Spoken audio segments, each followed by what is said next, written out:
سلام بیننده های عزیز، وگما سبا عامر هستم از شهر پراگ. شامی امروز ما در رستوران زیبای سمرقند که در شهر پراگ است در اینجا داریم و غذاهای لذیذ و زیبا داره. شما داخل رستوران که میشینیم تصویرهای بسیار مقبول ببینین، جایهایی که خود ازبکستان به یاد آدم میاره، آسیا را به یاد آدم میاره. دیگه بالشتا را میبینین، یک جای مخصوص برای میمانا تیار کردن که تو شکاست و همه تو زیبا دیزاین شده.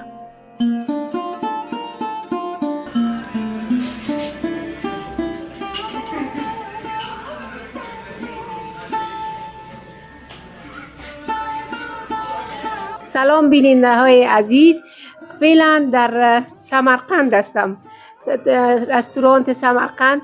البته ازبکستان نه، در شهر پراگ است. در این رستوران غذاهای مقبول آسیایی، مثلا پلاو ازبک پلاو خوبش داره، کباب خوبش داره، همه چیز. تمام افغانا را به طرف خود کش کرده.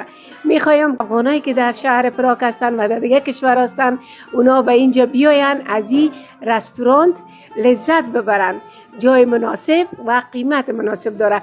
با این دو برادر که در یک کنارم و دیگه کنار من نشسته، میخوایم امروز اینا صحبت داشته باشم. خب شما اول خود معرفی کنید. من ازبکستانم، بخاطر میشم، نامم بخاطر. در اینجا کار میکنیم، میخوانیم. استودنت هستم. ماه چند میگیرید اینجا؟ ماهی دو ماه همجا. دو ماه. نه چی تست؟ 40,000 میگیریم. 40,000. چه قشنگ میخوری؟ چه قشنگ نگاه میکنی؟ نیست پس میخوریم، نیست پس ما میشود. نیست پس میخوریم. با وطن رو میکنیم.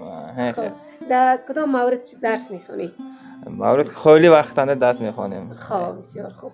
نام شما چیست؟ جمشید. نامم جمشید. از کجا هستی؟ من از ازبکستان، از نامنگان شهرش. هم دیگه اینجا ما خونیم. سنکین خیلی وقتانه کار میکنیم. کار میکنی؟ خودت چند میگیری؟ اویلیک می یا پولش؟ گیدیت ماهش و 20,000 می هم دیگه. خب چه قشنگ میخوری؟ چه قشنگ نگاه میکنی؟ منم چه همش راست خود تو امرد، یعنی کمچیلی خوبه. هم دیگه. چیال خوش هستی در پراگ؟ نه خوب میبینن. پراگ پورید من به. فامیل کجا؟ اونجا ازبکستان است؟ فامیل سبب؟ خانواده. نامونگان؟ فامیل. مادر پدر. مادر پدر ازبکستان انده. ازبکستان است.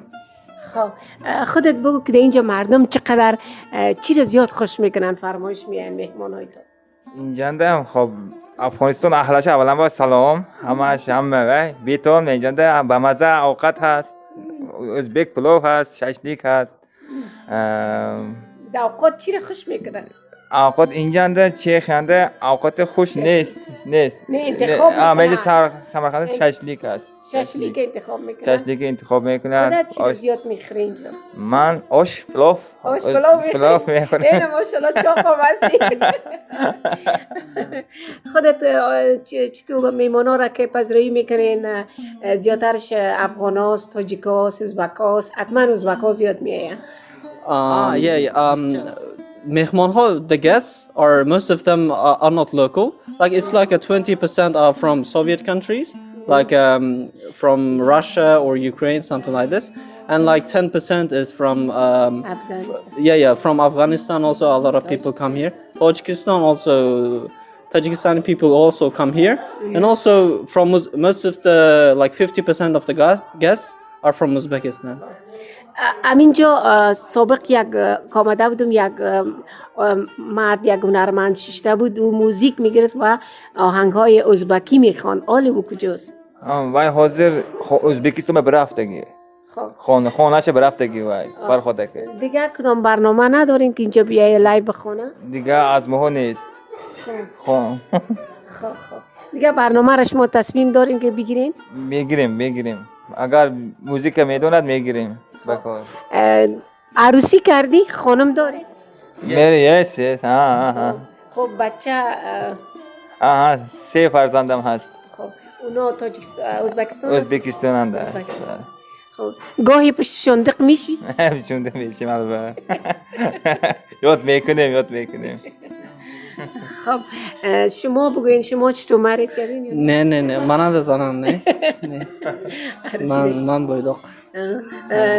Do you like it Prague? Yeah, I love it. I love the Prague because, I mean, it's a cozy city, like a small city, but really beautiful. So yeah, I like it. اینجا اینا دو برادر مسافر ما که اینجا هستن اینا شایش گپایش شما شنیدین، سخنایش شنیدین و دیگه واقعا که دور از وطن، دور از فامیل، یک برادر ما از فامیل دور است و فامیل خودمونه پشتش دق میشه و دیگه برادر ما که مجرد است خوش است اینجا آنقدر دق نمیشه پشت ازبکستان دیگه. با امید از که به سمرقند بیاین، از سمرقند لذت ببرین و تشکر از شما که همراه ما صحبت کردین. تشکر صحبت کردن چون تشکر که شما صحبت کردین. رحمت شما هم تشکر کردن. بسیار زیاد تشکر که تا این وقت با ما بودین. دیگه بر من رخصت بتین. ما در آینده هم ویدیوهای دیگه با شما خواهم داشت. خوش و آرام باشید.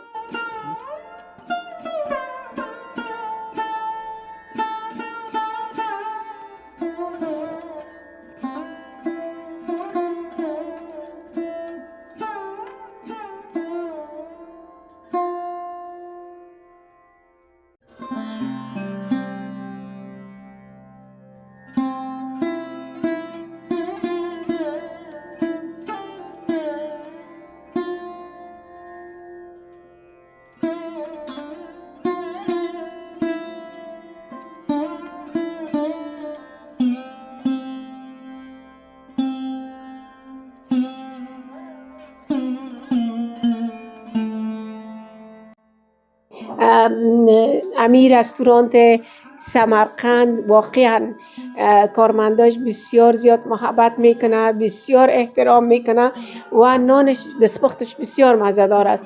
هر وقت به پراگ آمدین حتما به سمرقند بیاین. فرمایش ما است که به سمرقند بیاین.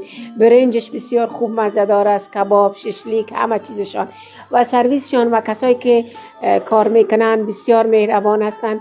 آدم روحاً آرام میشه. هر طرف میبینین امو مقبولی های داره، منظره ها را ببینین در دیوالاش و همچنان ببینین یک مقبول جای جور کرده که ما در افغانستان و همچنان در سمت شمال اینمت رستوران هاست و آدم به یاد وطن، به یاد افغانستان عزیز آدم اینجا می روحاً آرام میشه. و این دعا میکنیم که افغانستان آباد شود تا بریم مزار ببینیم، هرات ببینیم و دیگه جای مقبول وطن خدا ببینیم. تا او وقت خداوند ما را باید تو جایا نصیب ما کنه، شما نصیب شما کنه که شما هم بیاین همین جا را ببینین. خوش و آرام باشید.